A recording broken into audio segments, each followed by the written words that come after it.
It's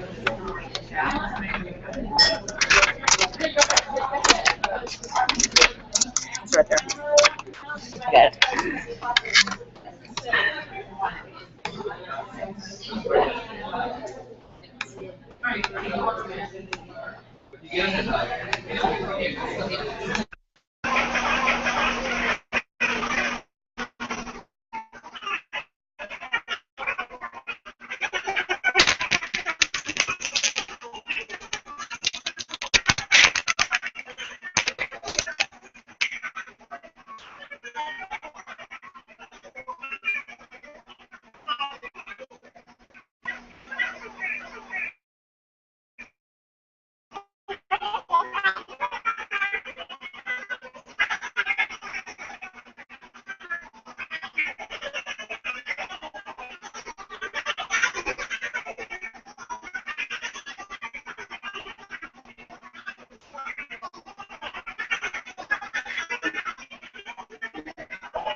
get another certification, and an APE certification. Got to play with kids. Go to Dr. Hoffman in the parish, and he said, we don't have a job. No APE job. And I told him, I said, well, when my job comes, you're going to call me and say, Shari Owen, I got your job. Well, the summer passed, 2 days before school started, Dr. Hoffman called me at my house and said, Shari Owen, I got your job. He was right here at Washington Junior High, teaching a class for autism. Because a parent knew that if you had 4 kids with autism in a school system, you could have a classroom for autism. And so here I was, a parent, an advocate, an APE teacher, but I hadn't taught autism. So what am I doing? Researching, going for a special ed certification, number 3, third certification. So I'm hunting everywhere. You meet the kid. They send you a box this big from elementary school to junior high with papers in it that mean absolutely nothing to you. Tells you nothing about that kid at all. So you put it behind your desk. The spectrum. And so then off you are to learn about those kids. Totally overwhelmed.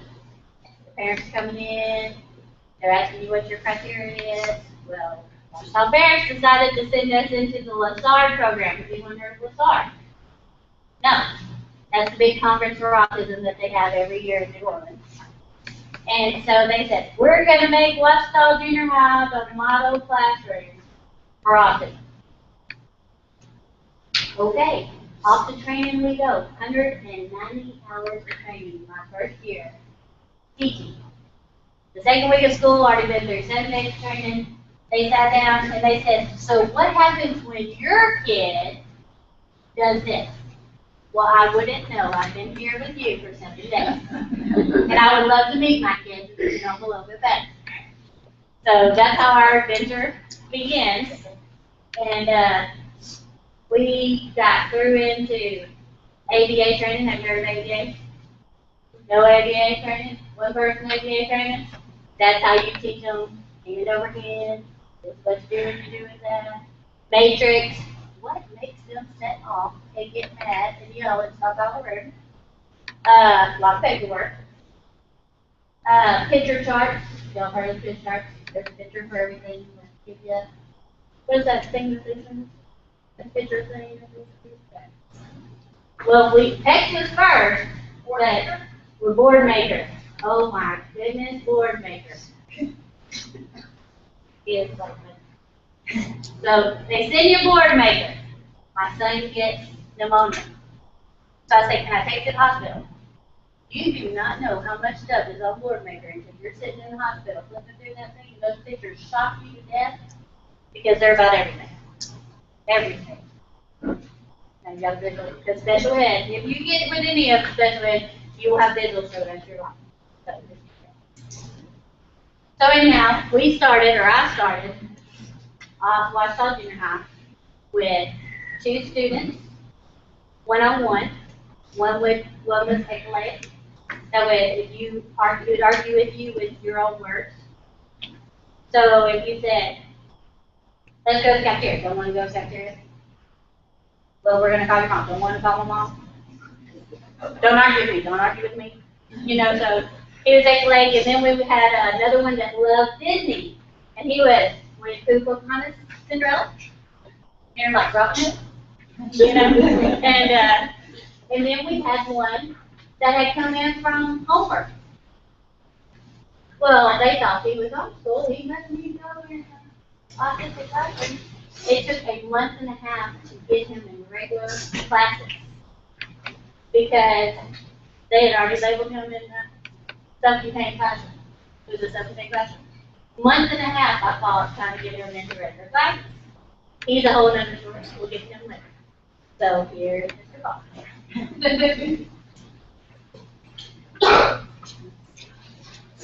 You want me to try this again? Okay. I'm, like she said, my name's Paul Smith. I was sitting where you were several years ago. I started out as a parent 3 years in her class. I was pretty much age specific. I mean, the student that was coming into school, I was specific with him to walk around with him and all that. 3 years as a para, and then my time in the MAT program, and I'm a teacher now. And I got lucky because my students that I was with at the junior high were moving up to the high school, and the teacher that was there was retiring. They said, hey, you already know these students. They know you. They're more comfortable with you. Go ahead and pull you in there. So, lucky me on that.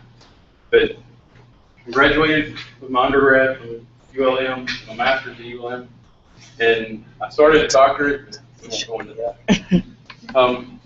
One of the things, awareness is not only the only thing that comes with autism, the increase in numbers. It also increased where you can have autism plus something else, which included all these other students involved, which when most regular ed teachers see autism or special education, they're scared of it. Right off the bat, they're scared. Special education, the students can be back there and they're going to be doing whatever. That's not always the case. Like they were saying, it's an umbrella. Every student is different from every other student. You have to get to know that student. Some students, they can't handle regular ed. But that's not for us to decide right off the bat. It's, we put them in regular ed, and we see what they can handle. It's a whole inclusion thing. There was a story that I heard when I was in the program of a rubber band. Way back years ago, a long time ago, when people were first involving special education in regular ed, it was like a rubber band. It was pinned in special education, and it was a reward to be stretched into regular ed.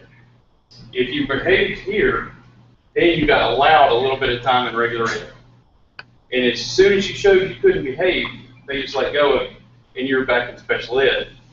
And that's where your home was in special ed. Now we look at it differently. Your home is in regular ed. And if you can't handle it, then you get pulled out for a little while. You get pulled out to calm down. When it comes to Asperger and autism, sometimes you get overwhelmed. You gotta have some cool down time. So you get pulled out, you calm down, and then special ed lets you go, and you go back home. And that's the mentality at this point with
usually where, like, they do litter. What is pollution? They do baking.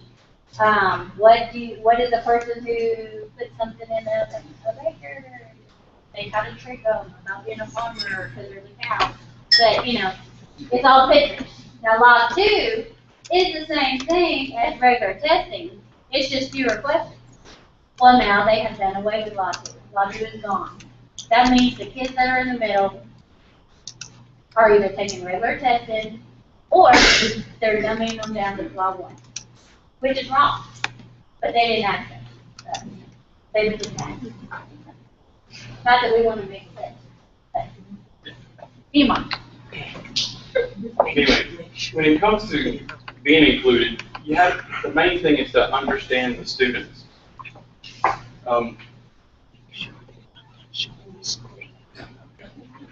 Understand the students, especially with autism. In just our class of like four students when I was a parent, we had one that was good at English, but we didn't know it yet. One that was good, incredibly good at math, but we didn't know it yet. And then we had a couple other students that were very social. They were very social, and all three of them were just like completely different, but they were still in the classroom for students with autism. But as we grew, we understood this guy really knows math really well. And it's all about communication. You pay attention. As a regular ed teacher, you don't always have that time and luxury to spend that one-on-one communication with every student, especially in high school. You have 180 students being pushed through, and you got August to May to fill them with all this information.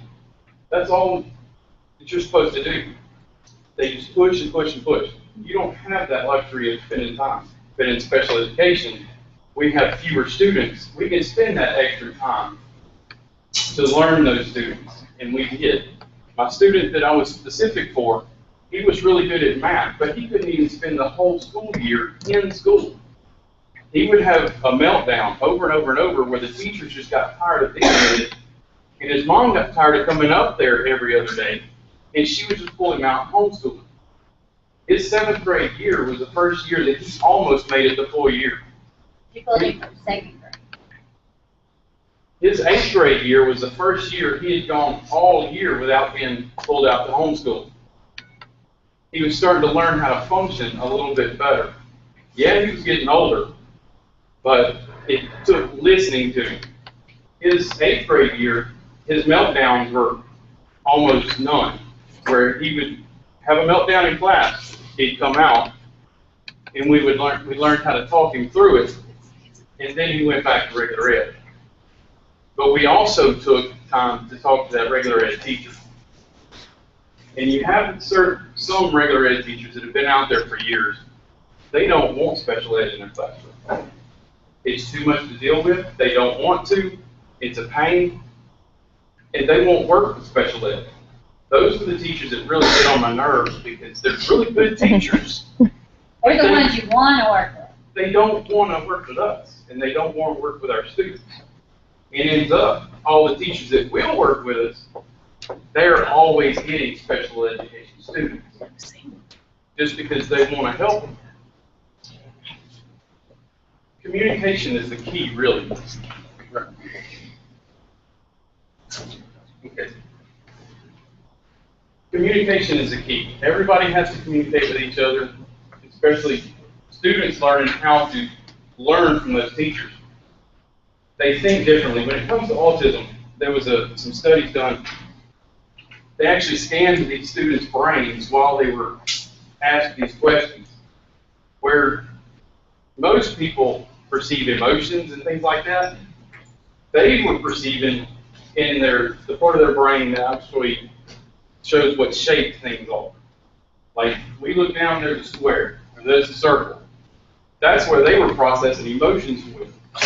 So it's kind of like it's not broken, it's just different. They're receiving things differently. And we have to work through those differences in order to help them learn. In math, we finally got the one student to kind of do what the teacher wanted him to do. And his grades went from like high C's to A's, just because he understood now what the teacher wanted. Other students are good with English. It's Justin, that's why he's here tonight. When he was in junior high, he wouldn't talk to anybody in his 7th grade year. It was very rare for him to talk in front of anybody, except for that closest person to him.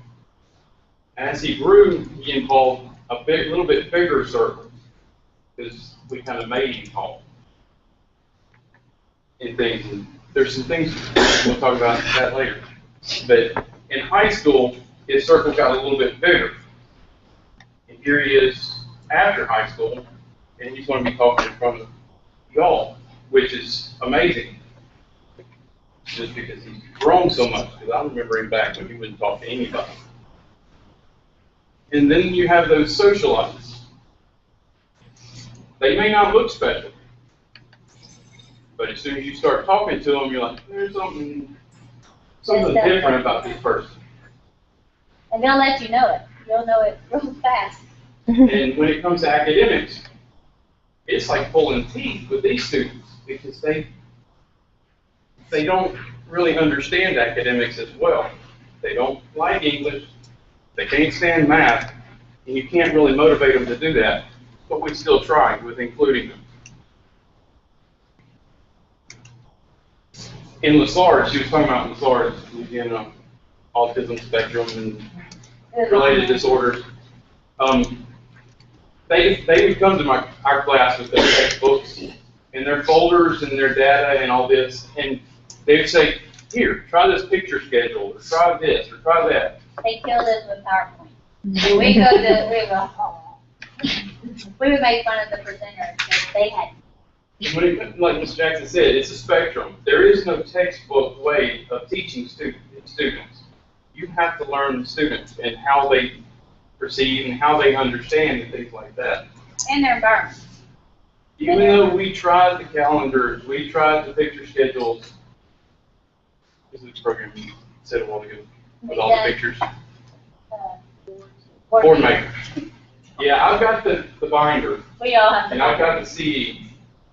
But it takes hours and hours to get one set up for one student. When you have technology with your phone now, that you can take realistic pictures that they would actually really see and show it to them.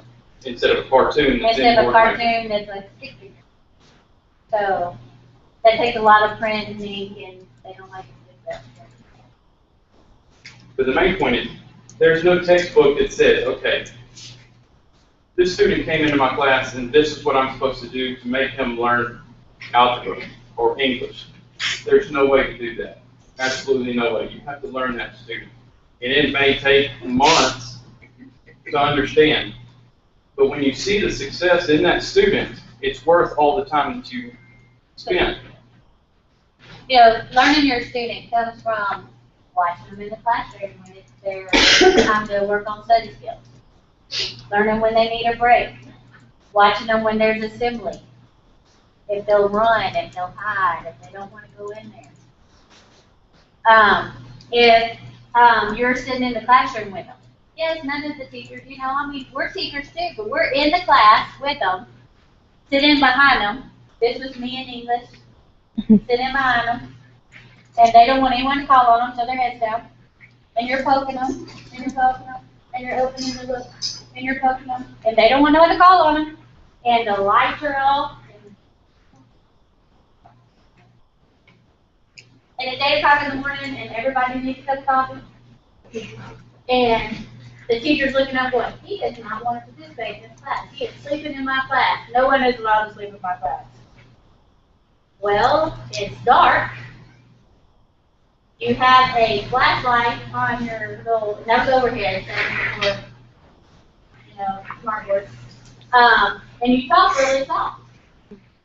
We're doing our best. We're here with you. We're probably doing our spot. And we're not babysitting. We may be going and getting the kids sleeping on the other side of the room, waking them up, and then coming back over where we're supposed to go. They looked at special ed as us taking over, us babysitting, or them having color sheets in the back of the room.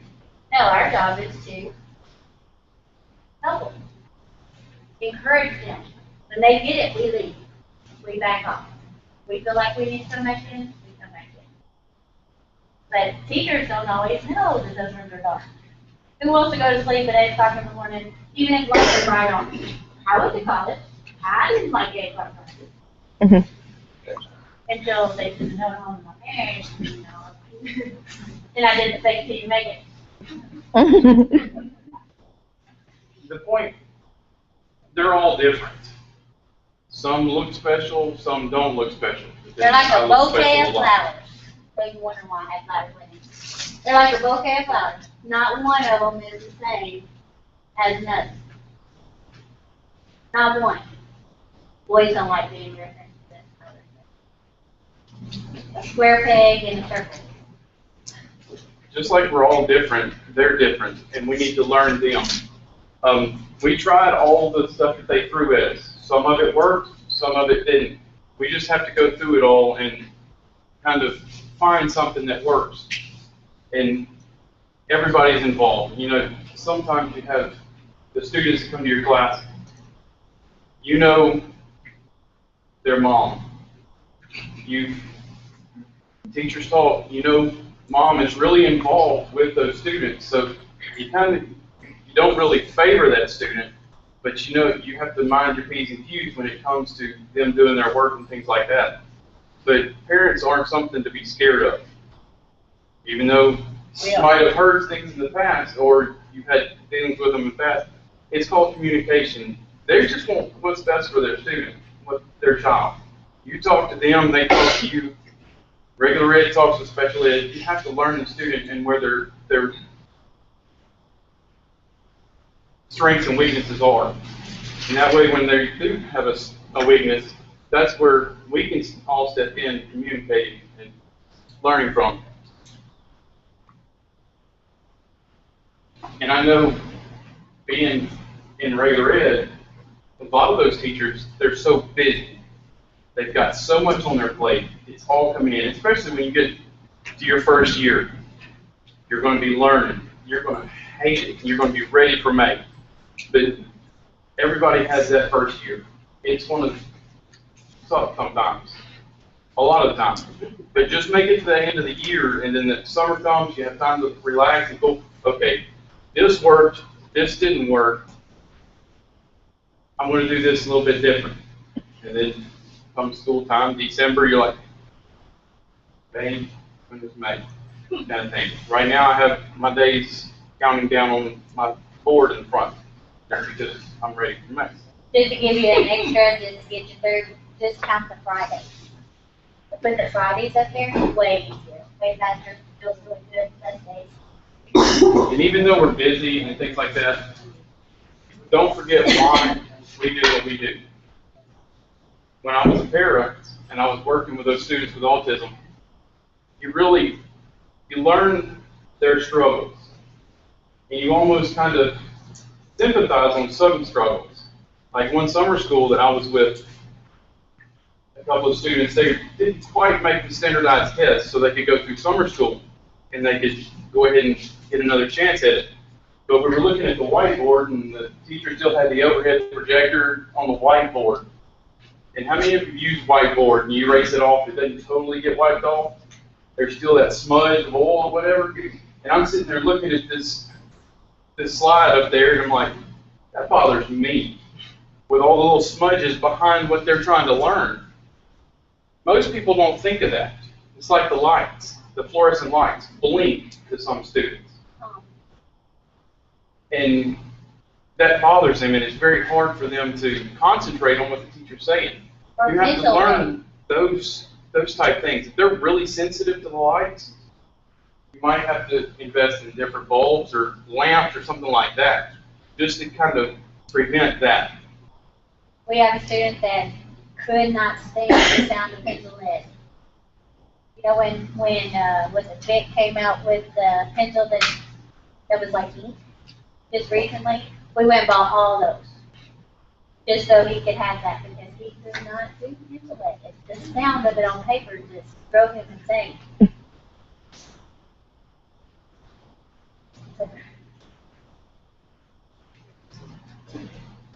There are some things called FBA, a functional behavior assessment.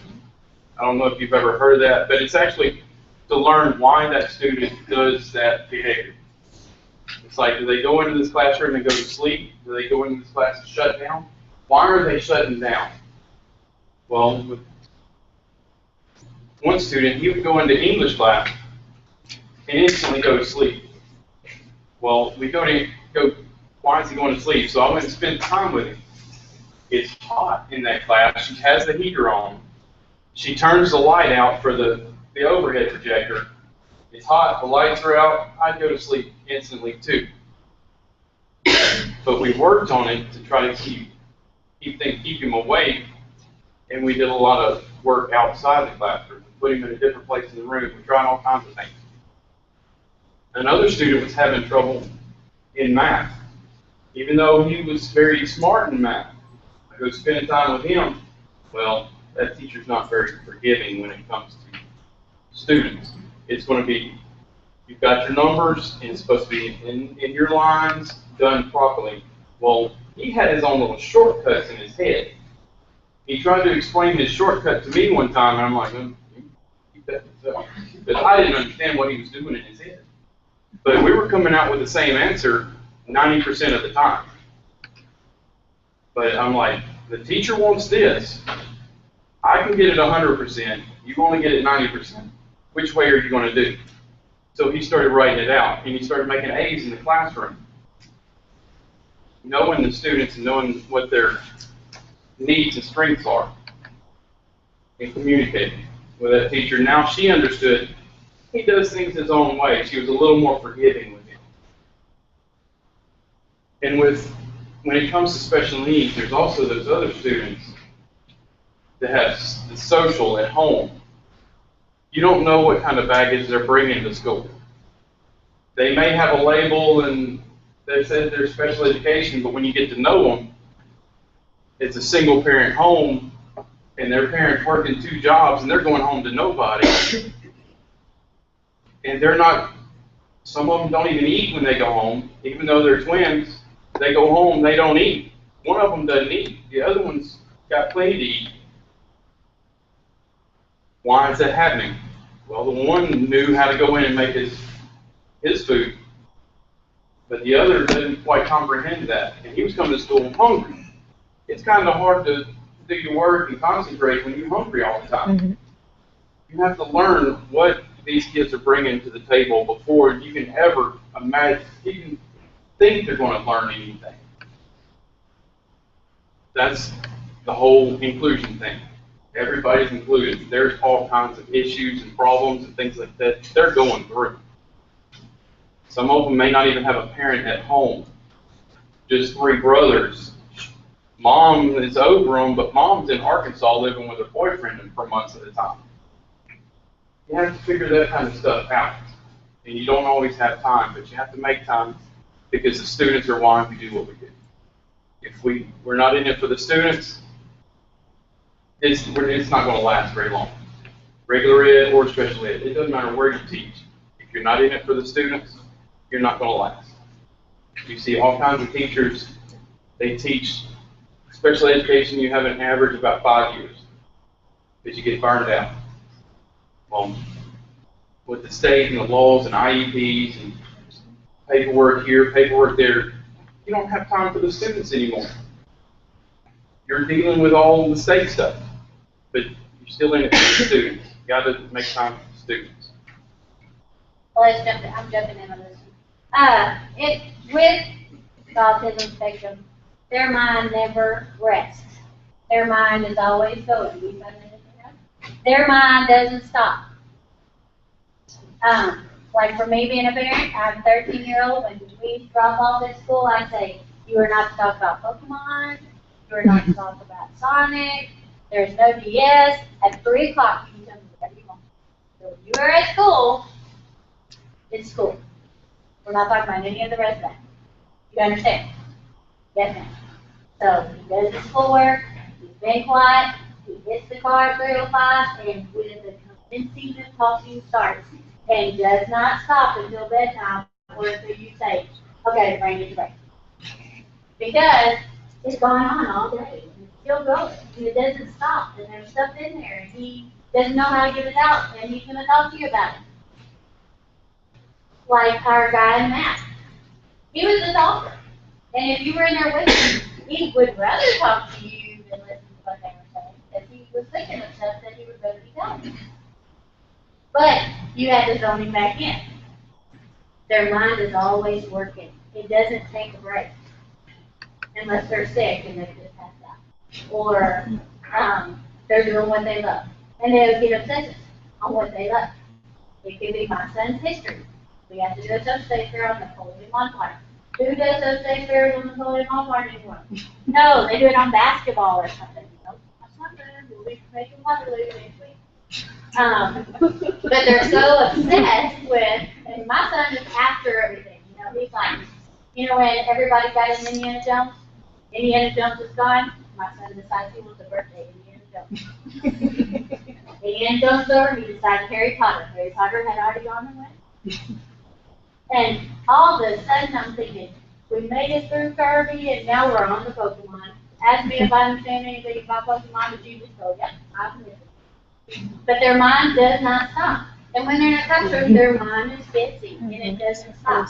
Our job not only was to find their training responses, but was to give them a time to stop and have their moment. Fourth hour at the junior high, we went outside. We walked the track, they could sit on the top of the bleachers, but that was their time. They could talk if they wanted, that was their time. If we did go outside, they could holler. We had one that squealed like a pig. Or he would, and he would squeal like a pig, and I had a, not him, that said, if you don't quit that, I'm calling Jesus. My first year. I went, you can call Jesus? No, we can call Jesus. And he went, I learned we can call Jesus that year. And but he did that right. His mom never believed that he could stop talking until after Christmas. She walked into the door and he shut his mouth and walked into the door.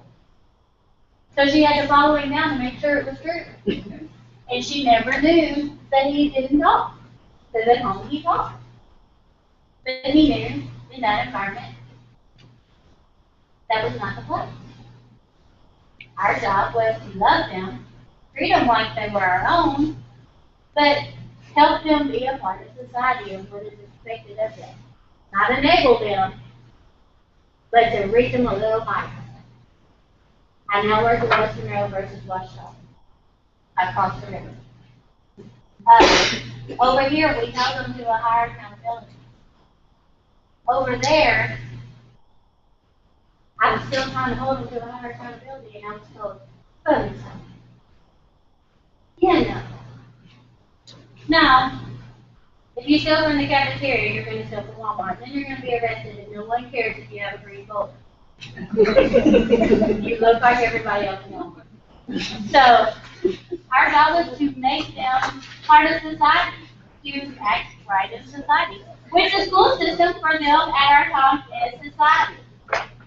You don't get to skip over anybody in the hallway. You know, of course, a lot of them were straight focused. I mean, we had two guys, and if one jumped off the mountain, the other one would follow him right off. And the first one would have been going, ah! And the second one would go, oh, oh, oh. And but he would have went. I just didn't think. Communication is the big thing, especially when you're learning a student. And Justin's here, I'm going to pick on him a little bit. Justin just went.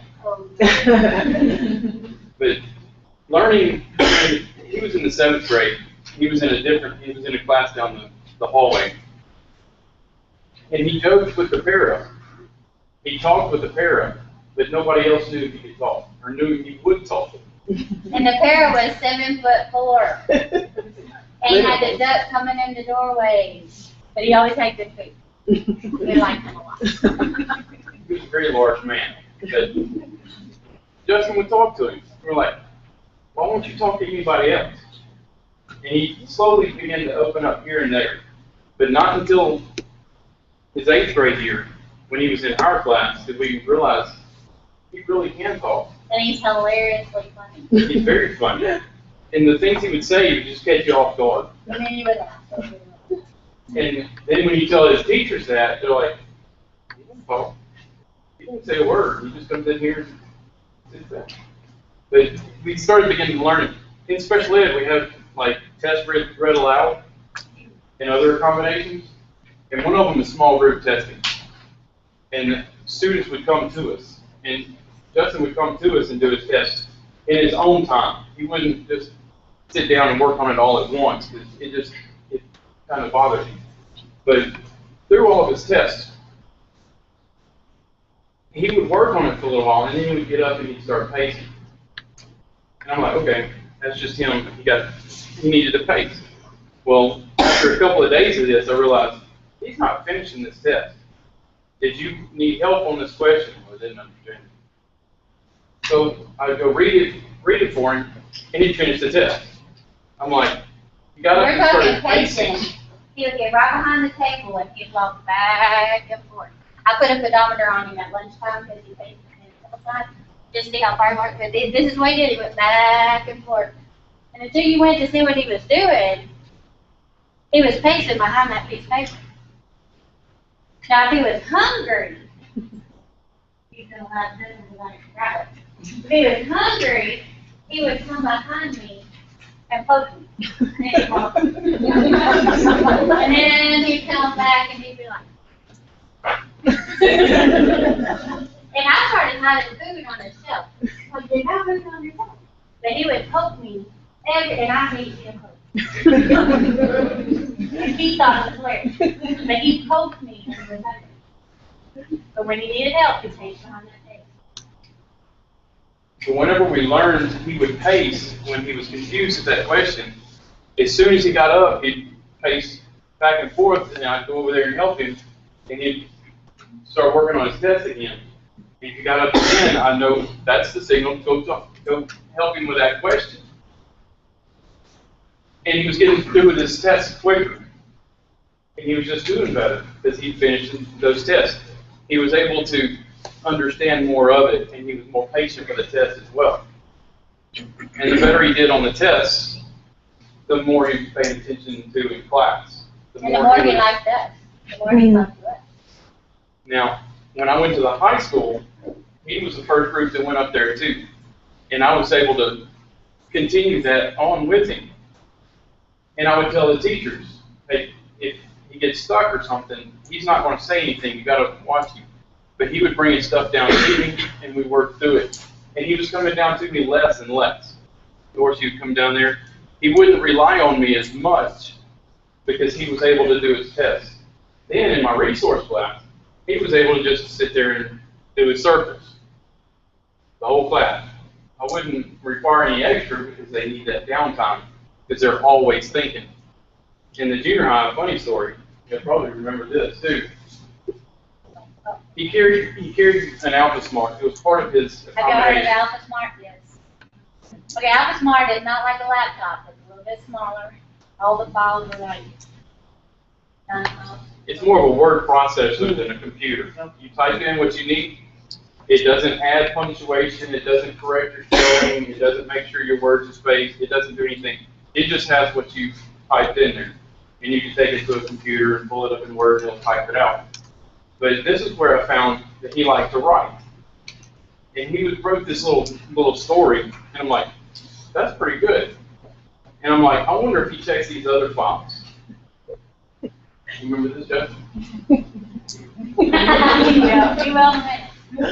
But I started typing a little story about it was like trick-or-treating and Halloween and his costume that he was wearing, just to see if he would pay attention to it. It was like a pink ballerina outfit. It was pretty fun.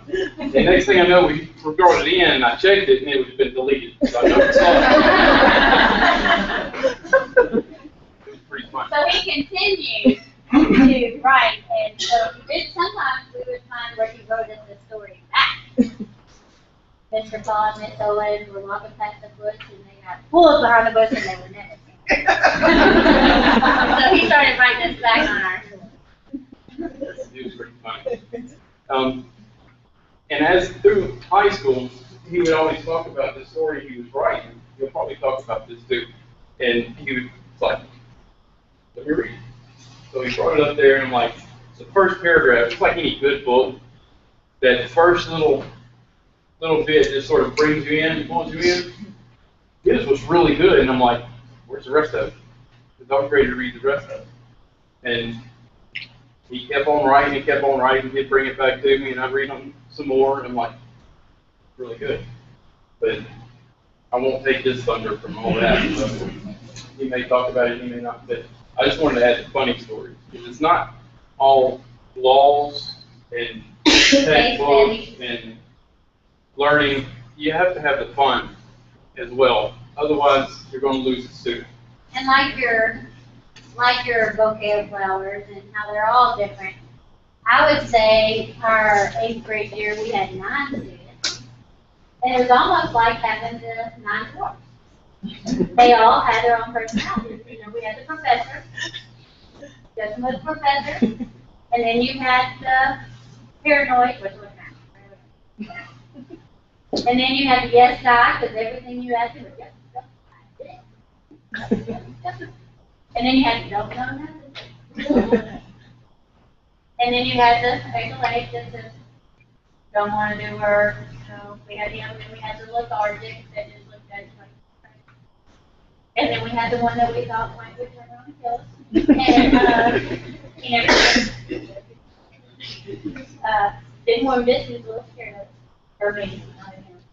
But it was just like they were all so different, that they were so fun. And I was talking to my friend Linda yesterday while I was thinking about this, and we were thrilled to death that kids would even ask us, because we would just go to her for like, regular, you know, we just shoot across the hall, because we were the only ones on the hall. But, you know, the bird, I don't know if y'all know the verse of Bible, but the verse that kept coming to me is God made them all uniquely, wonderfully made. And they were all uniquely and wonderfully made. Whether they were like that, or they were really smart at writing, or if they did repeat back to you what you said, because they all came back with something. You know, the one that was paranoid, he would come back and tell me he was sorry. Well, I'd be like, oh, you can't tell me you're sorry for 2 days. If in 2 days you say you're sorry, I'll accept it. 2 days later, he would always come back and apologize for something. He yelled at somebody, or yelled at me, or whatever. They are wonderful human beings. And they are so, that was the best year I ever had. Then I lost him. But anyhow, we are blessed to be people. And if you are going into this field for the money, or don't go into it for the money. If you're going into it for the vacations, those aren't bad. If you're going into it because you love paperwork, well, there you go. You love to kill trees, be a special ed teacher. But when you go in, no, we all work together. We're not just special ed, regular ed. We all work together. And when we were in those classrooms, we were parts of the classroom. We weren't babies. We love what we do. He still loves what he does. I now do AP again, and I love every second of it. Whether you're girls on, changing numbers, whatever you're doing. But we're truly blessed, and we hope that we bless you.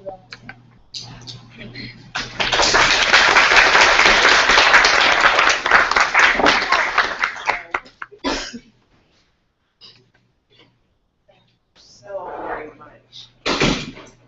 I'm just so excited. This is a full circle story for me, as she's made reference to many times. We were across the hall from each other, and I just have to say this: I was so nervous about meeting Dr. Sherlyn Powell. I didn't do a very good job, introducing them and telling a little bit about our backstory. We did teach across the hall from one another, and once I ran into Justin and his mom at the Louisiana Reading Association, and I kept going, I know you.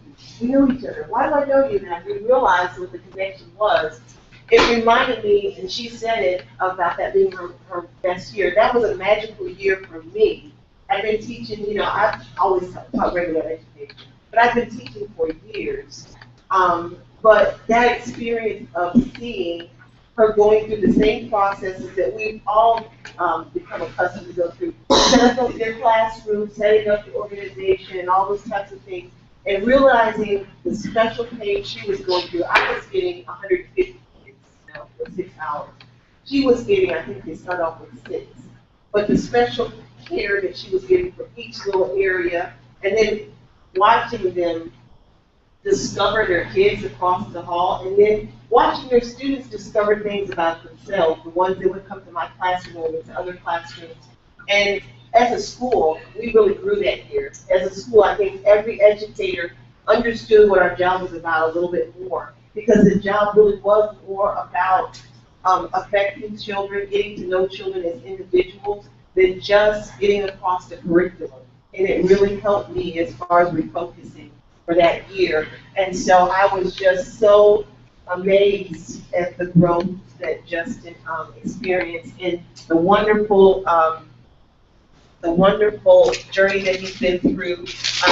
We can't just talk about Justin without talking about the other part of his support system, and that's one of the reasons why we also have on our agenda for his mother to speak to us, because of course Ms. Owen spoke from the perspective of a parent of a special needs student, but I do know that without the support and without the participation of his parents, I'm sure he'll say this, and he remembers that he would not have been able to blossom the way he has and to realize a lot of his goals and dreams. And I wanted us as educators to be able to hear from the perspective of the parents so that you're understanding some of the challenges that they're facing, some of the things that they find themselves running up against that no parent really would want to run up against when they're trying to just advocate for their child and make sure that their child can actually reach their possibilities and potential.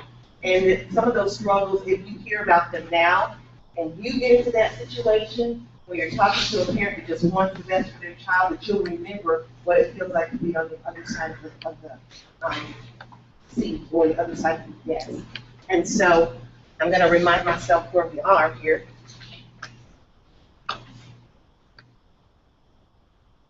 In our agenda.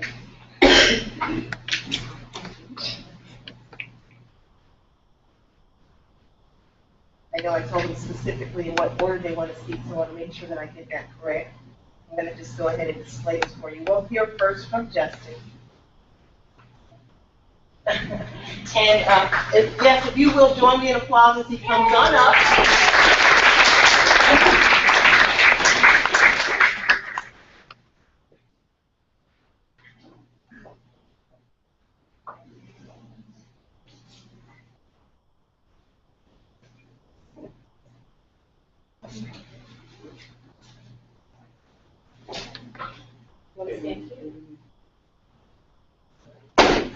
Want to just do a mic check real quick? Can you hear it? Can you hear me? Yes. Good evening. My name is Justin Wilson. I was born right here in Monroe. When I was born here, I was born in Columbia, South Carolina. I was raised here in Monroe. Just saying that because you might notice I don't have an accent. Now I could speak in a southern drawl like this. Speak like this, a little high pitched. I'm not going to. As Ms. Owen stated, that my mind is always working. Just as I wrote something down here, character sketch, for a little story I'm writing for my English class in high school, and not college. Enough about that. When I was 4 years old,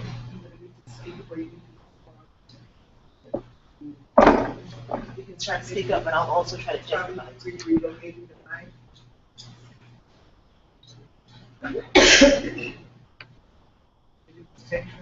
can you? I'm not about your people have said so.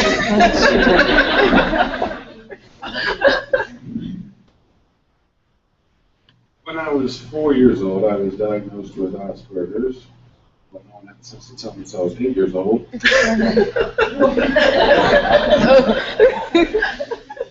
As you can see here, I'm the son of retired Sergeant Major Jonathan Wilson, United States Army. Hoorah.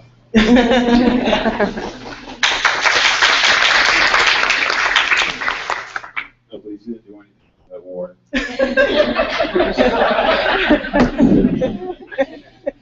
Flew around in a helicopter.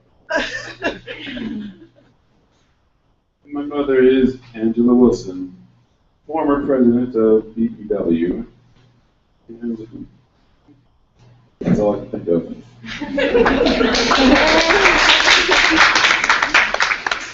So yeah, she's also from Barbados, so there's that. I don't really know what to tell you, really. I guess just start with my experience with autism in school. For as long as as far back as I can remember, I was not a good student at first. I was prone to bouts of anger or irritation very easily. I seem to recall once I was in the library, I got angry over something and I knocked all the books off the shelf. My parents weren't happy about that. My father at the time was a teacher at Rayville, so we had to drive all the way down to deal with that. My parents, they tried all kinds of remedies, if you could call them that. Medicine, for one thing, these pills that fortunately maybe ease my appetite, and also made me extremely sleepy, although that was already a problem. It wasn't until I think I entered, say, second grade that I met a teacher named Kelly Lewis, who would greatly influence me into becoming a better person. From there, I still had my own issues. One, I'm not a very social person.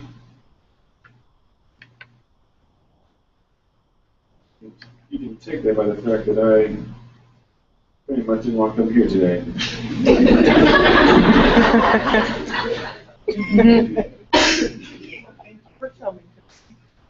By the way, the guy standing out the back right now is my brother Philip. Oh.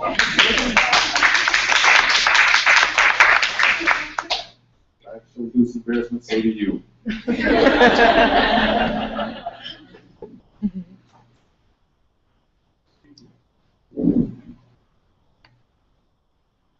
Yes, I'm also has 7 older siblings. I'm like so shocked. They were both married once before.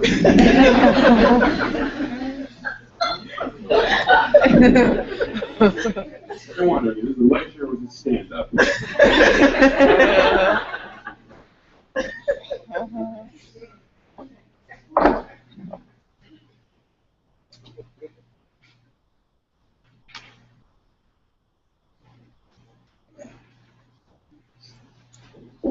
I got 5 older sisters. I think all of them are mothers, except for one. Actually 2. I got 2 older brothers. Philip, who's also served in the military, in the Marines. He's a sergeant.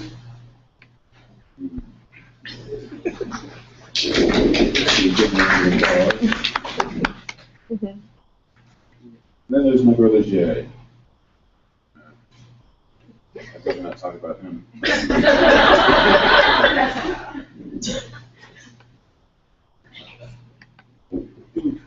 I never connected with my fellow students, at least not all of them. A few of them I could name. There was a young man named Ross Horner who was a close friend for years, although we've since grown apart. And then, of course, there's my, that's pretty much it, isn't it? She textbook owner back then, wasn't I? But then again, my brother has a bunch of friends, and well,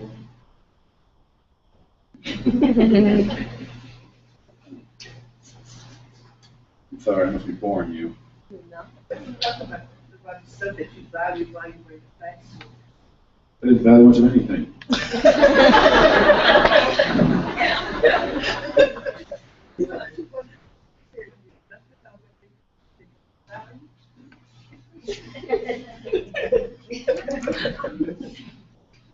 I'm sorry, I'm very nervous. I haven't seen you prepare for any of this. Yeah, I don't think any of us did. What I did learn in these special education classes was that there are people who are willing to sacrifice their time to help me overcome my issues. When I was a boy, I didn't appreciate it all that much, but now I'm in a position where I can appreciate it much more. So if you could please give those two another round of applause.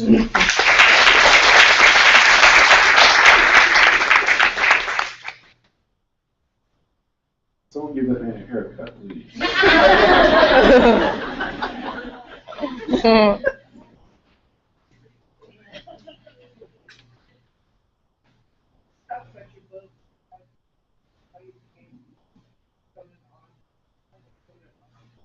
Always not good to that.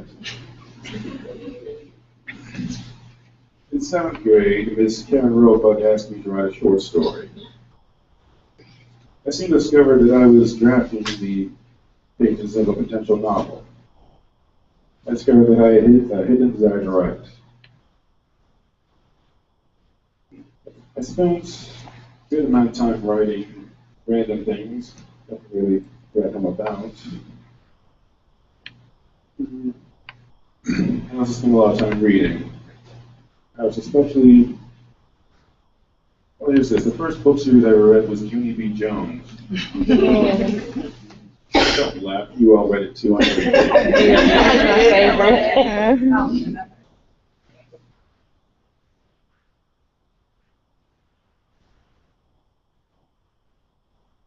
As the years went by the time I was in high school, I was still writing, although not as much. I had sort of resigned myself to the idea that I would never get published. Probably for the best of the time. I still had a lot to learn about writing. As Paul mentioned, I grew out of my shell. A large part thanks to ROTC. My commander, Dave Mathers, and my other commander, the late Top Work, where they didn't cut me any slack. I never asked them to. They taught me the values of leadership, organization, and how to be a hard ass. Yes, Mommy, your boy does curse.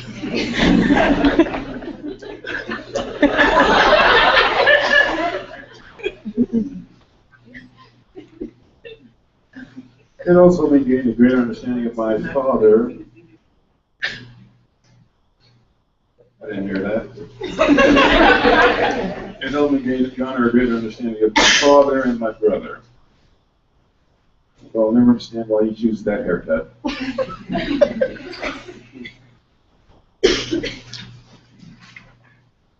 At ROTC, I learned great values. I was the XO for my academics team. Never won a single match, though. There, I found friends and other students, but mostly I always found that I got along better with my teachers than I did my classmates. Teachers get a lot of flack. Very much. The way I see it, I've been in these classes, I've seen how these students act, they're all a bunch of little brats. Or wannabe thugs. They give these teachers a hard time, and sometimes they let their anger get the better of them. But I always admired them for their fortitude.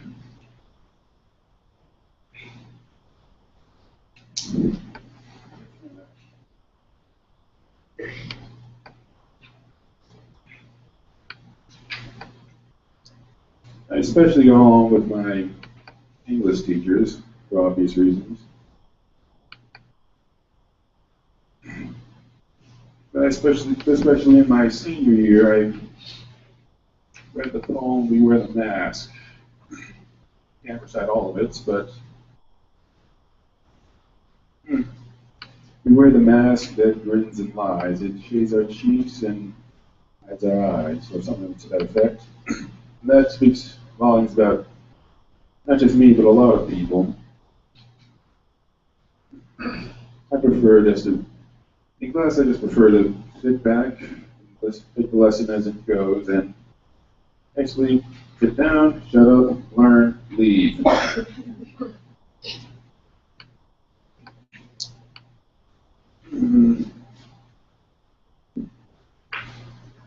I have a very poor memory, so I don't have a lot of stories to tell. But really,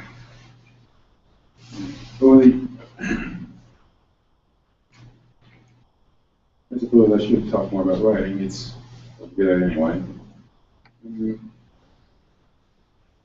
Throughout high school, I drafted the novel Shadow Strike, although I'm currently trying to work the story itself again.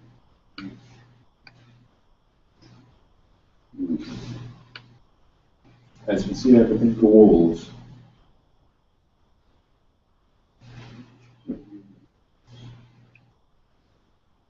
But then you'd like to hear the story of this book. Yeah. Mind you, I'm probably going to change it later.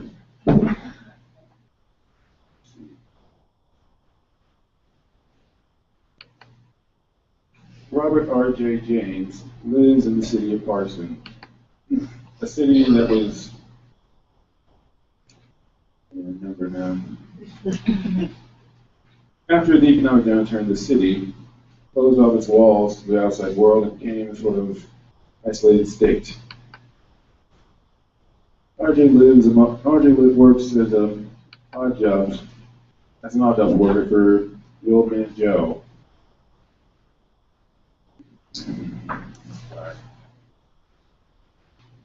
Life is a very interesting person for the most part, although Robert finds excitement in a few secrets he holds.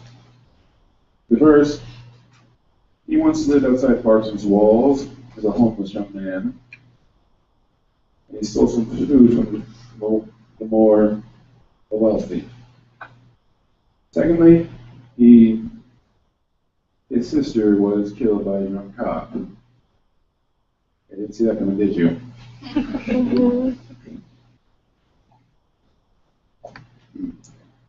Thirdly, the old man Joe is the one who brought him into the city, or rather smuggled him in, if you want to call that.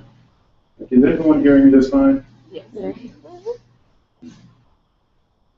That's color. You people shop.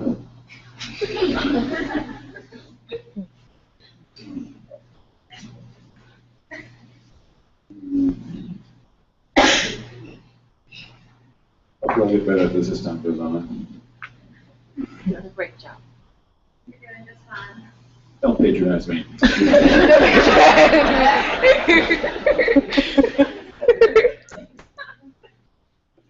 you very much.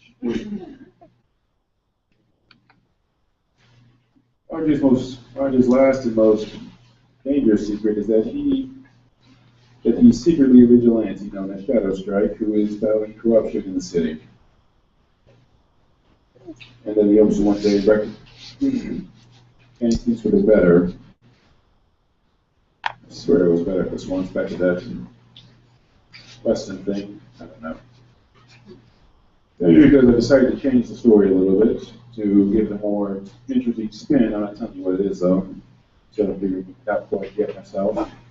The Shadow Strike is available on Amazon, Barnes & Noble, I think on Nook or Kindle or whatever kind of ebooks you people buy.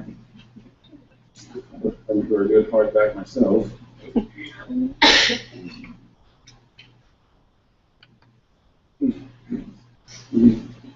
Unfortunately, this was self-published and there are a lot of errors in it. I had to page for the editing package. I'm doing that again.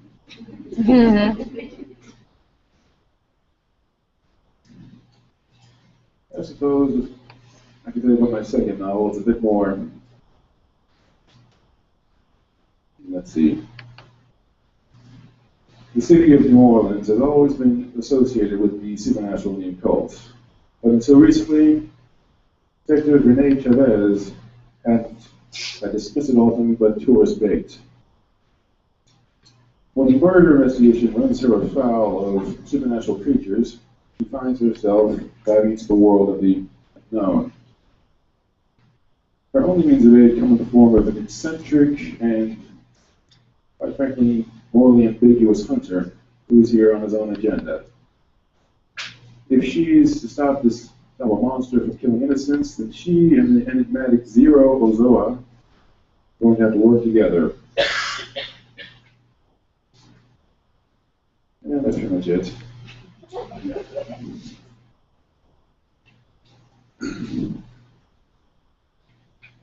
After a lot of you wonder what Asperger's for me was like, I always said, I don't articulate myself well, actually. I articulate myself. I don't speak with an accent. I pretty much, even with my own family, there's a lot I keep to myself.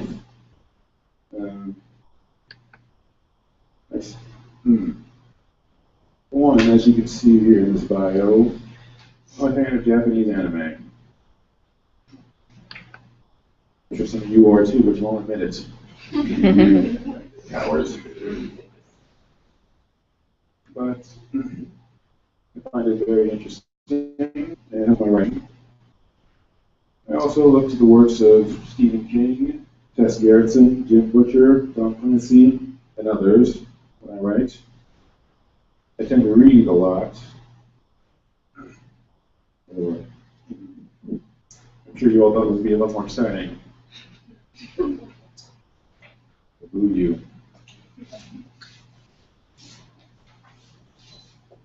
I hear my parents tell you I told you so when they say, oh, you should have prepared for this, Justin. Where are you going, old man?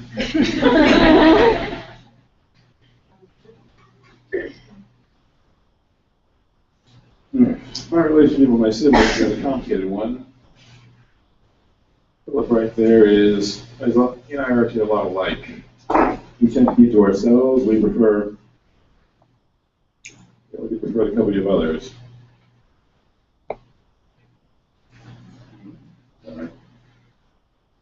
My relationship with my siblings is that's good for the most part.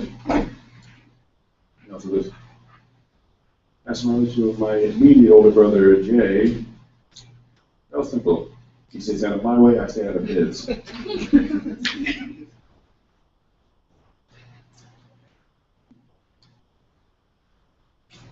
As go back to my teachers, I had the great fortune of having teachers who were patient with me, and trust me, I did not make that very easy for them.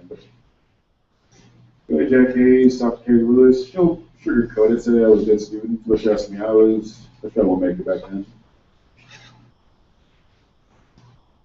When I got to junior high, Chad Fields was a man I could get along with. And he got me into golf. I had a lot of fun playing. Then when I went to study with Mr. Paul and Miss Owens, I found they were good people who I could depend upon when I needed to. In high school, Miss Paul was very helpful. And when I got over most of my issues, he gave me someone I could talk with about various things. One thing, did you know he's a conspiracy nut? If he embarrassed me, I'm going to embarrass him.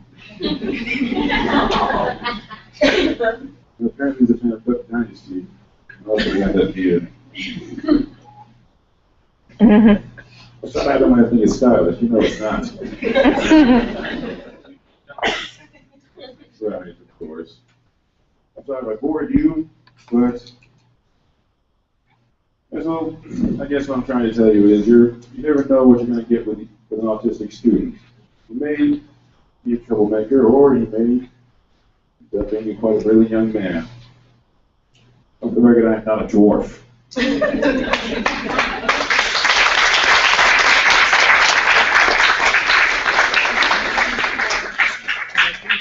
That was a wonderful thing, so very much. And we see that you're right. He does have an awesome sense of humor. I didn't realize that at that age. I did want to make sure that you also recognize that we do have some printed copies of the book here available, right? Okay, I have mine from Amazon. I do prefer a good paper book, but sometimes it's just hard to get out there and get them.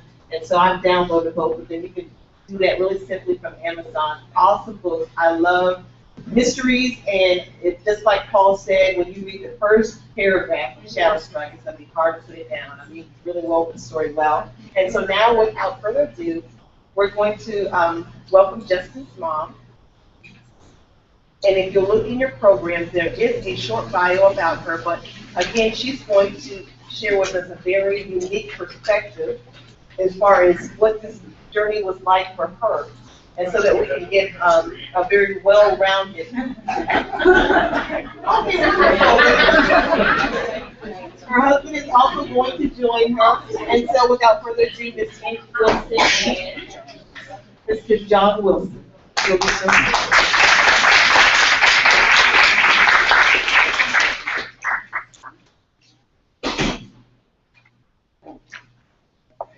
See, you're on. I guess for us, having a child with Asperger's is quite a journey. As like Justin said, he is the youngest of 8 children between the two of us, 5 girls and 3 boys. And it's when you're a perfection, and we're both perfection. Everything was your favorite. Of course, you're a kid, you know, the one who still lives at home. And excuse me, I mean, both of us, my husband, Shari, Shari, then went on to teach high school, and of course I worked in corporate America. And it's kind of difficult when I was also in management, and it's kind of difficult to keep getting those phone calls from the school, you know, every day, you know, hey, Ms. Wilson, we need to talk to you about Justin. We need to have a conversation because his behavior is inappropriate. He's not paying attention in class. You know, get things like that. You know, John is in Rayville, 15 miles away. You know, but sometimes because of our jobs, sometimes it would be easier really for him to come from Rayville to deal with the situation than me just across town to just run over and deal with it. So, you know, we spent a lot of time at school in the beginning. And we just could not figure out why this child would not behave in school. 7 older kids, not many problems. Why is this boy not behaving? Why is he not doing what he's supposed to do? And we went through a lot of things, and yes, you know, there was a lot of anger because, you know, why can't you sit down and do what you're told? But the late Pam Smith, who was the principal at Jack Hayes, she was the first person who really opened our eyes that we really needed to look into his behavior issues. And she did mention that it's possibly he be Autism Spectrum disorder. So we then sought out some psychiatrists, psychologists, even neurologists. One of them even told me at one point in time that I needed to quit my job and stay home and homeschool Justin. He didn't know me, so he didn't know that was not part of my DNA. You know, with 7 older children already. I was about to stay home and do not homeschool. Actually, because I wasn't a teacher. He was a teacher, so anybody was going to do some homeschooling.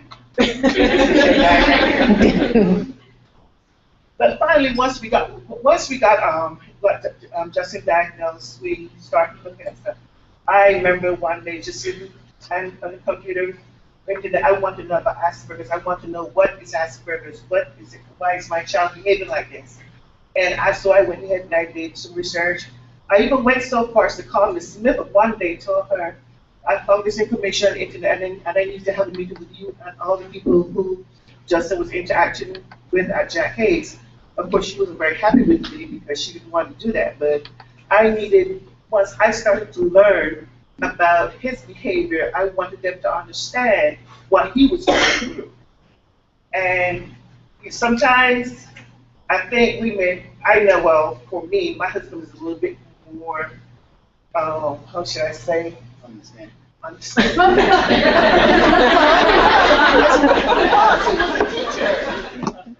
was a teacher. He was also a teacher, so he was the one who I'm a mother, so I was not as patient and I was not as tolerant.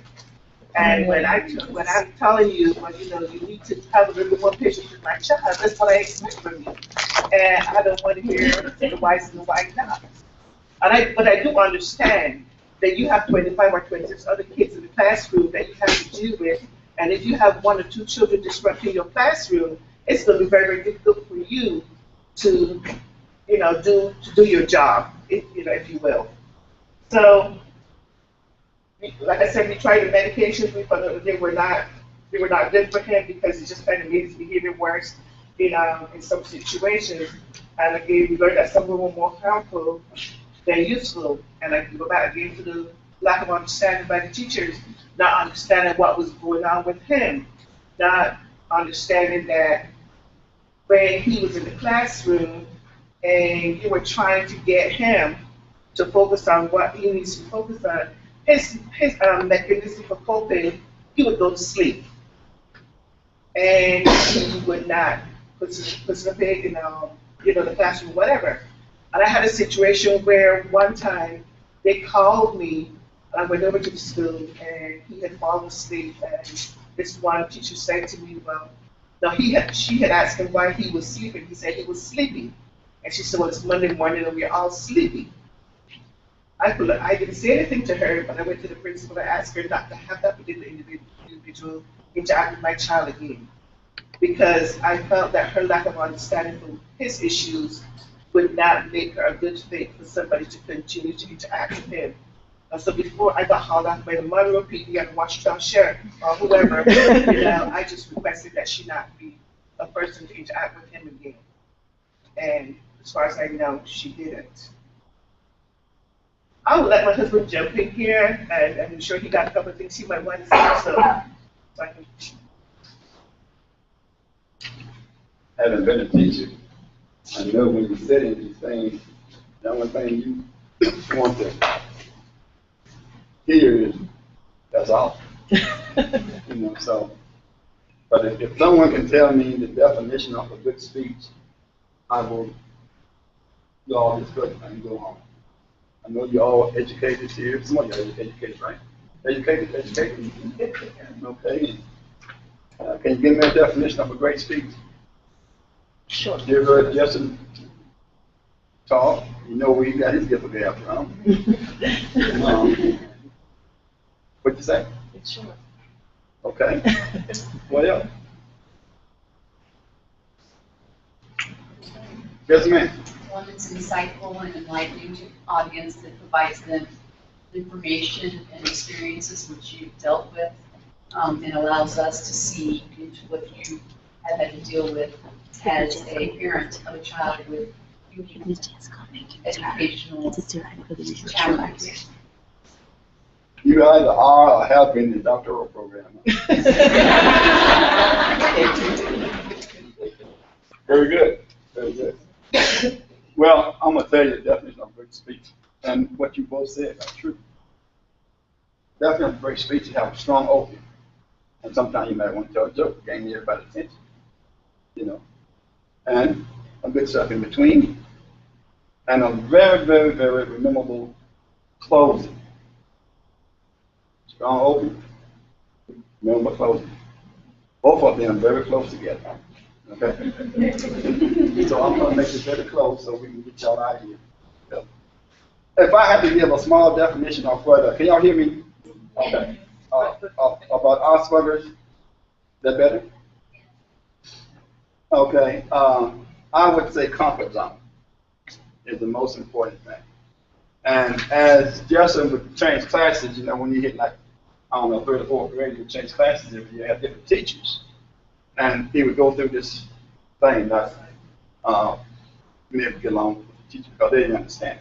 By the time we got used to it, Mr. What's the big guy name? Mr. Fields. Mr. Fields. Mr. Fields. I don't know if y'all know Mr. Fields. Mr. Fields was 7 feet tall and weighed 500 pounds. I'm serious. He was a big guy. So everybody would be scared of you, you know. But then he would leave, and Mr. Paul came. You know, he had to get used to him all over again. But, you know, God is good. And I thank him all the time for the things he's done. And will you believe, I'm not just preaching the religion, but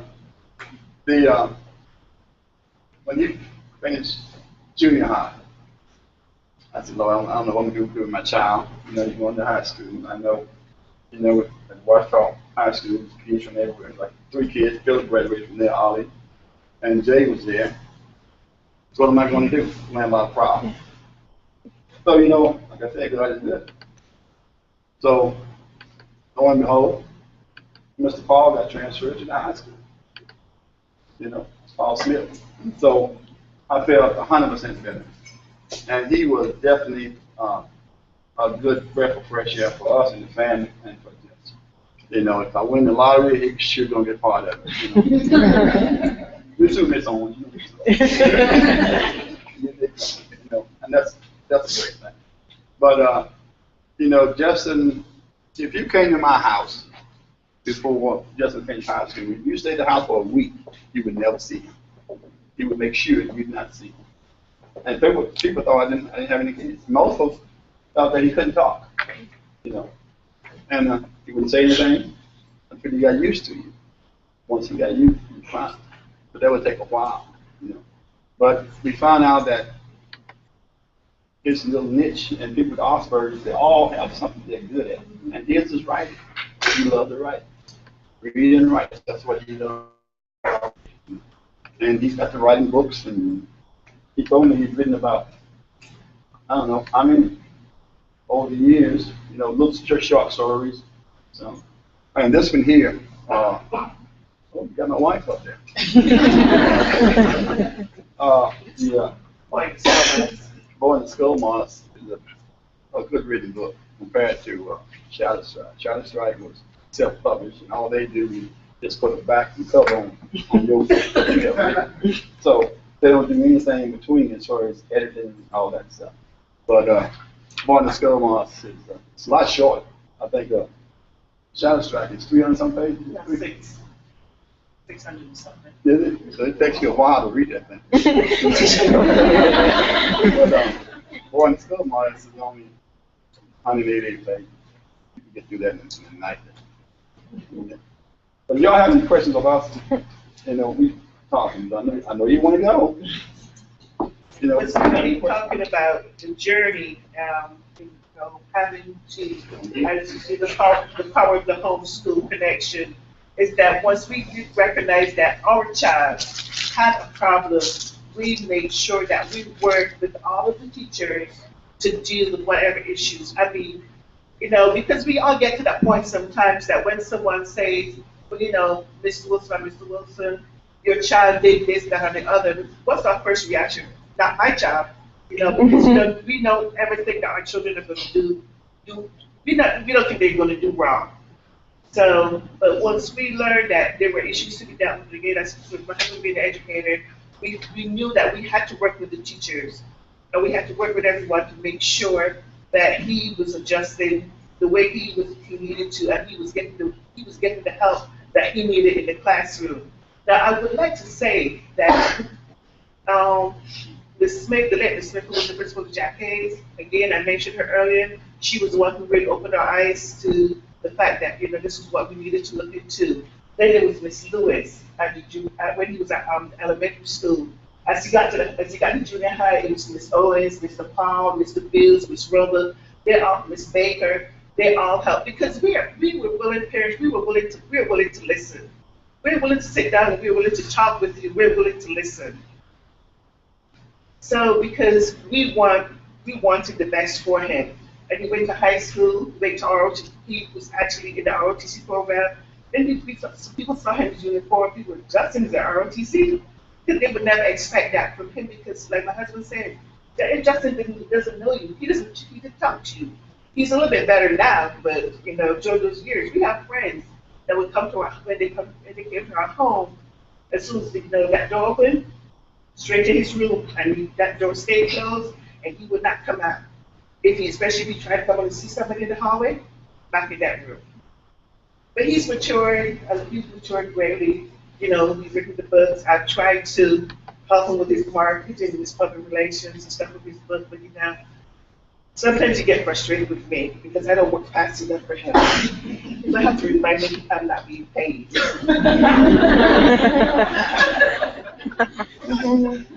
But you know, like I said, we made the adjustments that we had to, and I think it's important as teachers that find out from the parents. If you suspect a child has some issues, that approach it in the way that if it was your child, that you would want them to do that, and you will probably get better results. Because I was at a forum yesterday, and I heard someone say that people are not seeking help for their children because they don't care about the children, and I totally disagree.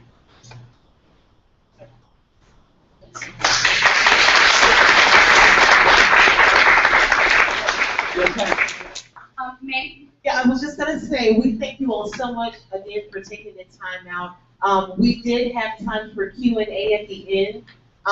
There are some people that are online that are possibly gonna be asking questions, and we'll fill those, but for now, we'll just around the room, if you have questions of any of our speakers, because Mr. Smith and then also Ms. Owen are still here, so from the teacher perspective, from the parent perspective, again, I'm not Dr. Powell, I'm sorry, you'll have to read her PowerPoint. But we will have questions fielded. Go ahead. I'm going to bring this to you if you don't mind. May I just provide this? I actually, for the past 3 years, I was a special ed instructor. Now I've transitioned, and now I'm a teacher in regular education. And one of the challenges as a special ed teacher, assimilating into the general population, is that many of my peers in the general education don't understand some of the educational opportunities they have to learn about their students. Although you will have an inclusive classroom now, you can still read their IEPs. And the best thing for you to do is when you first get your group of students is to read that IEP. Don't rely on your special ed facilitator to provide you all those insights. Really, we need to understand, because I've had several students, 2, 3 actually, that suffered from the same disability, or not disability, but unique educational challenge that this young man does, and they're very concrete, they're very intelligent, but you have to establish that rapport, and establishing that rapport takes time, and you have to find out what they're interested in. I have one kid that was interested in NASCAR, so everything I did for that child, I related it to NASCAR, and he really blossomed. And we developed that relationship and that respect between each other. So it really isn't that these children are misbehaving. It's just that they don't know how to communicate effectively. They really, really want to please. They really want to succeed as much as you want them to succeed. We just have to take that opportunity to look above and beyond some of the nuances that come along with some of these educational challenges. Thank you. Are there any questions? If you have a question for one of the speakers regarding anything that they said, and if you want to project your voices as well as Lisa did from back there, then I think the people that are listening can still hear you, and then that way we can have the speakers use the microphone. So let's try. Kimberly, if you have a question. I don't know who to direct this question to, Okay. But you said that you were a parent that actually cared, but what about those parents who don't really care? Is it that they really don't care, or they do not understand what's going on with their child? They understand. I think it's really like they don't really know how to deal with it either. I think I've been in the classroom and understand what you're saying. My heart goes out to the teacher, but also to the parent. I take our situation. We have 7 kids, 8 kids. 8 and Justin being the youngest one, I'm the best. But I'm also spread out. My oldest daughter. 43. Probably. 43. Yeah, I missed it, 44. Yes, it is. So that's 23 years between them. If they was closer, let's say 2 or 3 years apart, and we got those to worry about, plus one kid that needs special needs. You know, you got 7 versus 1. It's gonna be hard to go to one time. Ours, we was better. They was older. We had 2 kids in the house at the time, so 4 of them. But these guys, they were out and gone. You know, and so we had time to devote time to this. And there are programs out there to help. You know, I just came off a board with a place called Family Helping Families. Anybody ever heard of it? Family Helping Families. It does a great thing with kids with developmental disease under the age of 22. You know, and then there's a list as thick as this of the state and federal people who will assist you. Give me the reading. You know, and they will assist you. And I bet you Laura was part of that thing. No, it's been in your school. You don't know it. She's been in your school. Yes, a lot of times. She's in that school. Talking to kids. But see, what happens, let me tell you, and because, look, sometimes I used to cry about my child. He's 15 in the corner, guys. 7 in the corner. You know, they might tell you that, hey, we got a assembly this morning, or they may not. You're there with your little kids with their special needs, you know. And what you end up doing, you end up babysitting, but neighborhood children who have special needs. That's not right. You force the school to give you what you need to do, and it's out there. It's mandated by federal law. So there's a lot to do. So There's a lot of parents that don't know it. yeah, that's true. They don't. But you got to educate them. It is there. You know. And talk to you got a psychologist at your school, a psychiatrist at your school. Talk to them. They know what's out there. And talk to your counselor. They have anybody counseling you? Probably won't spread your hand anyway. You know. But they're there and they understand, guys. But I know what you go through. Got 25 kids. You don't know that. Now when I first started teaching them, they were separated. They were managed. And I will be the first to admit there are some kids that still need to be separated. But there are some that need to be managed. And you can't, because of the rules and regulations, you know, you can't separate them. You got to treat them all the same, as they say. But you got 2 sides. You have the parents who it breaks their heart to know that their child is struggling. And you do become the advocate, and if you are that researching parent that goes out to learn everything they can learn, and then they're told, you're the advocate, and there's a loud voice, you know, because they want it. Then you have the parent that is in denial and may not have had someone push them or may not have had that inside know something ain't right. But they don't know how to go find the knowledge. And they're not told to be advocates. They're not told what their rights are. And you have the teachers that, well, if I tell them, then that's more work on me. Or you have big mouth teachers, they're like, okay, this is what you got. And you need to talk to this person. Like, if your kid's not getting treated right and not getting modifications, follow me. Bring in the world. Everything will happen for your kid. If you bring in everybody, I'm going to bring in the principal, I'm going to bring in Barb Meadows, I'm going to bring in the director of the special ed, I'm going to bring in Dawn Adams, I'm going to bring in, you will not believe what will happen for your kid. But unless you know somebody that knows those rights, a lot of people don't know those rights. Unless you know somebody that's willing to tell you how to fight, then you don't know how to fight. And then you also got the parent who use that child's handicap as a source of income. I understand that too. Well, and that's They only show up when you need to fill out paperwork. She's like, where's my I money? didn't get that money. And I want to sum all this up. I hope, I'm really glad we're taping this because this is good information to even go back and refer to. And for you as teachers to realize that you are going to have both sides of the spectrum with the parents that you're dealing with. But my first short answer to you is this. When you have a parent and it looks like they don't care, and you don't have an advocate, and there is no homeschool connection, the hard answer, guys, is that means that that's going to be the kid that you're going to have to really work harder with and for, because listening to everything that they said, knowing what they know, and the research based and the resources they're aware of, that child is still going to be your responsibility through the year, at least through the year. You are still going to be held accountable for what happens with the child, whether or not the parent it gets is involved or connects with you.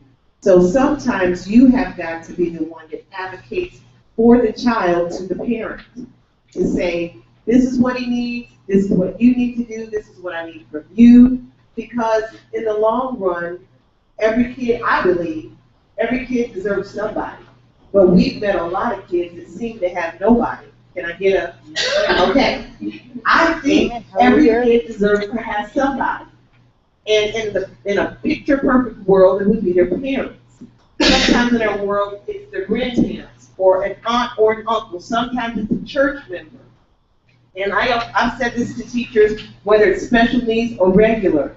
When you're finding that this kid is falling through the cracks, and you're like, I feel like I'm doing everything I can do, and I'm reaching out, and there's no one on the other end.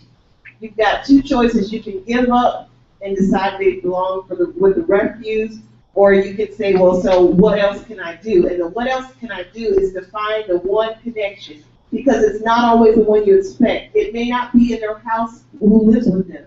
It could be a grandmother or someone else, some other type of advocate. If you could find that person that has oversight or has any influence after school, then you can still find a connection and you can get somebody to help the kids. Because I say this over and over again, when we have the ones we say, well, their parents didn't care and I can only do so much, and you realize what's going to happen because of that, that kid is not going to go away. If they don't move away from us, if they don't get away far away from us, we're all going to have to deal with this. And we can look at that in those types of terms. I mean, I could try to look at it in terms, I care about them. But the thing is, what happens when you find out that a child seems to have been abandoned or no one cares in second, third, fourth grade? You can already get out your magic ball and figure out what's going to happen when you're 16, 17, 18. And we will all have to deal with that person that didn't really get educated, that seemed like there was no one there to advocate for them, and pretty much missed out on all the stuff that a responsible human being should have gotten. They're going to come back around somewhere in our lives in this small little town. And we're going to have to take care of them or whatever. So I would just say find who you can link with. There's somebody that you can link with. And think about if you've got that kid that doesn't seem like their parent that cares on the other end, then you almost have to kind of fill in the gap for those types of things. After you've told the parent, I need this, you have to be the proactive one. If you're not being proactive, you be proactive and send and say, I need you to come here, I need you to sign this is what I need you to read with them, I need you to sign it and send it back. Those types of things you might just have to work a little harder for. Not only that, what if, when you go to bed at night, even if you smiled at that kid, or you said, whatever, you made a difference. And what you do is maybe the last thing they do. We lose a lot. But so when you go to bed at night, were you not last part that they got to see? And you would want your kids to have a chance. Any other questions? Sorry, Mr. Ford. Yes, Ms. Laura. I teach special ed. Jack Hayes actually worked with she teaches the younger ones. I have first, second, third grade kids, and that's the age that they are required to be diagnosed. They can't be developmental delay anymore. And that is, I've read with parents, that is a very hard situation. Yeah, when they turn 9, they have to have a diagnosis at the age of 9 on that IAP. And I've had several already diagnosed with things that are on the spectrum. Do you have any advice besides education for parents? That is just such a hard time for parents that the teacher can do to help them through that process. I would tell you, get one of these. Now, a lot of them just go, tell us. I mean, if you call her, she tells you that you're a problem The ticket of environmental is the family health and family. And even if you could ever come to that one IP and you could say, what are their options? Where can they go? What are things available to them? And she'll fill them in. And they'll get a newsletter for the rest of their life. And they also offer parents, they also offer parent support and teacher support. Activities, they do all. Great. So she might be able to help with the conversation, because I think She that's can what you're come saying, to it's your a difficult IEP. conversation, and you're trying to fill, Conversation. A lot of parents are very I did not for what you're saying. I've had parents dismiss the childhood services because of it. It's just a very, It's hard. It it's really a is. hard Because time. you are now saying my kid has Yeah, it's no longer your kid's just a little behind. It is, reality. it's a reality check and it's very difficult. It is hard for the parents, and it is a shame because a lot of parents do pull their kids. Unfortunately, the biggest part of that is that we as a society is full of stigmas. And once your child has been diagnosed with some kind of developmental delay or whatever you want to call it, it becomes a stigma for that child. And then I've had people tell me that I need to take Justin so somebody could pray over him because he has demons.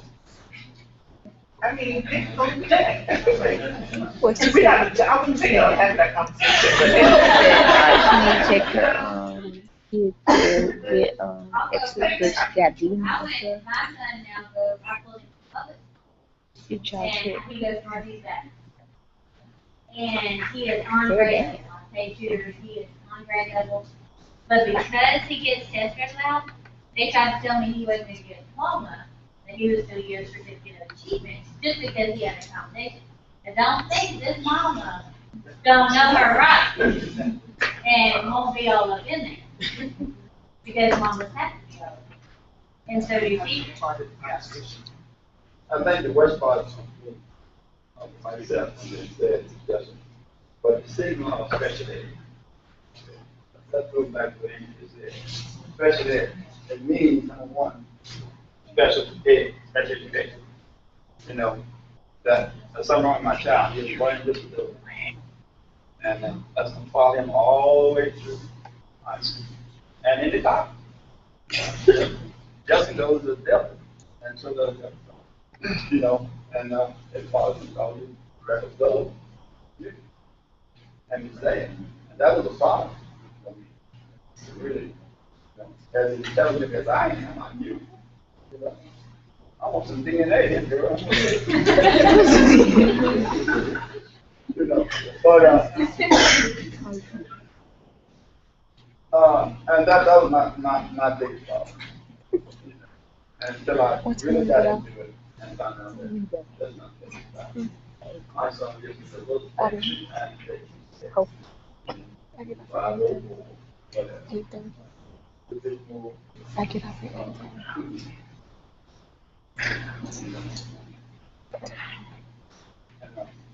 I couldn't spend this on we twice get together right. I'm You gotta recognize it. Yeah. I left and he was still so bad, and I retired. He was still so bad. Don't get us in real songs. He was a great math teacher. He had I math, computer or whatever. But that's it. He was it.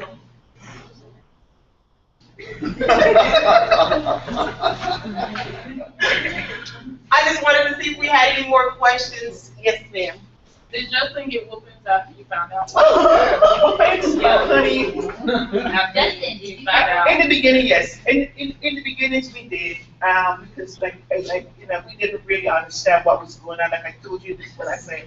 We had, you know, we didn't have behavior problems of that magnitude from the other children. So therefore, you know, yes, we did treat him a little bit spanked, and yes, we did get spanked. But in fact, the whole incident that he mentioned himself, when he knocked all the books off the shelf in the library. Oh yeah, that was he. Yeah, he was spanked. Now Justin has the mic. Let me tell you what happened with that, Justin.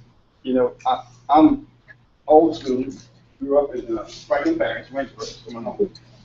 Did 30 years in the military, you know, so regiment. My daddy was a strict discipline, you know, and I went from there, high school to the military, strict discipline, Got out, started teaching school where we need strict discipline.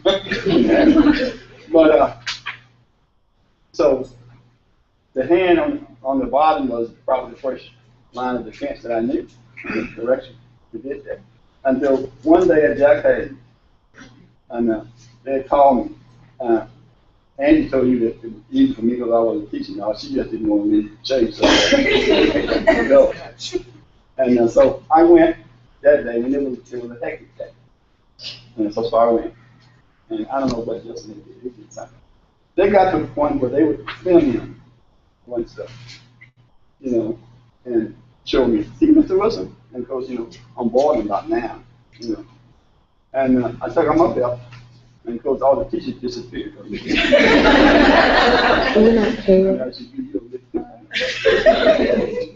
said, Dad, he said, I can't help myself. I have these fits. I just can't help myself. And I said, okay, this is the wrong approach here. You know? And that's when we really started getting stuff done. Which one? No apologies. Talking to folks. We talk to everybody. You know, and another thing was good, by me being in the system, and I had access to all the special ed students there in regular high school. And I said, oh, yes, you ever heard of it? I said, oh, yes. We got 3 kids here with it. What tell me? And she was all over.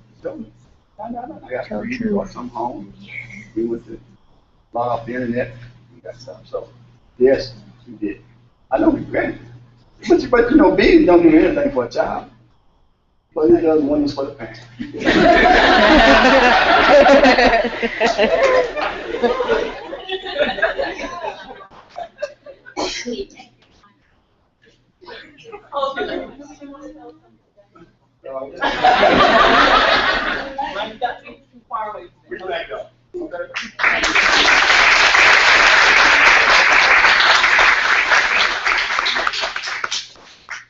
Once again, thanks to all of our speakers. I think that this evening has been so enlightening, and it's really, to me, it's just bringing life to text and research and things that we've had to read about and didn't quite understand.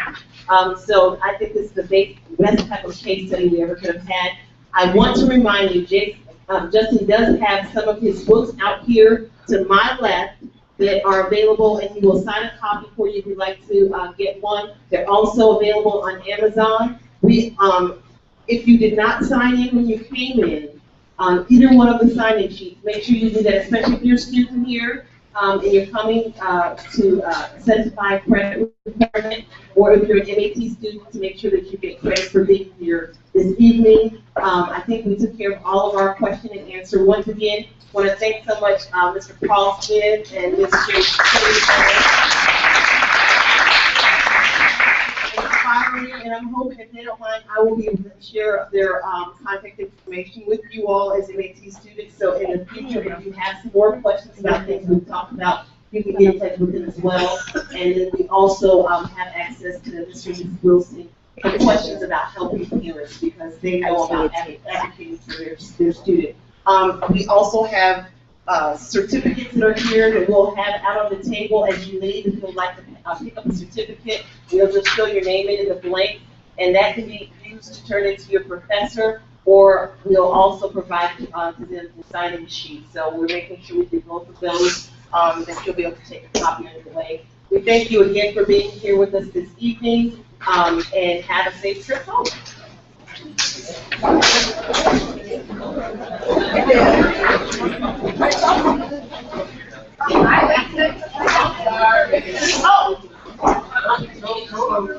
MAT students, that means you too, no breakout sessions this evening.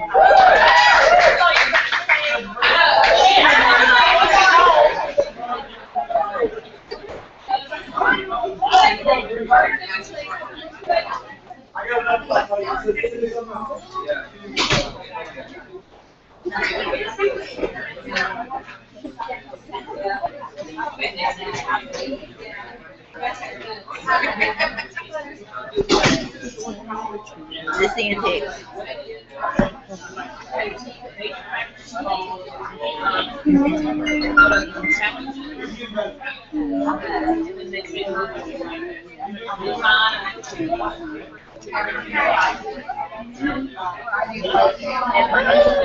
You go back so 720.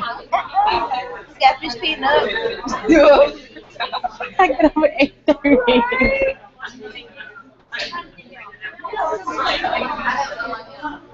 What you watching in your room? You watching in your room? No, and watch the whole. Got this live. We got the big plastic TV. Oh, y'all got a lobby? I didn't know y'all had a lobby. He said massive. That's a lobby too. I know, but I thought there was the only one on campus that had a lobby because I know Bayou used to got one. I didn't know y'all had one now. What's up? Yeah, we look at that every Wednesday when we get a chance to. If I miss it, look up my phone, my tablet. It's no problem. What you look it up on, Fox? What you look it up on? No, I know his website is called primewire.ag with all free TV shows and movies. The day after?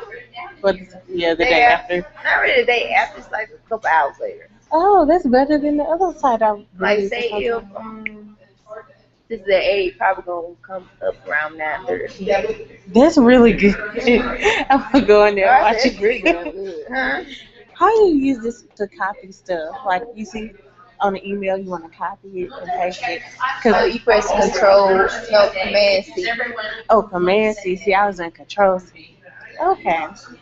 I'm used to Dell Windows also. So yeah. I'm like, so if you want to right click, how you do that? Press right click. I did that. See, nothing is coming in. Oh, this whack ass computer. You know, like on the Windows, you can right click on this and then you get like a drop down. But you just trying to copy it? No. I'm just trying to see how it works.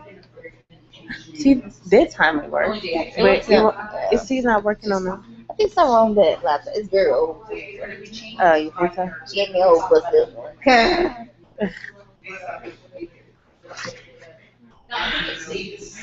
Guess I gathered something. Ooh. Tell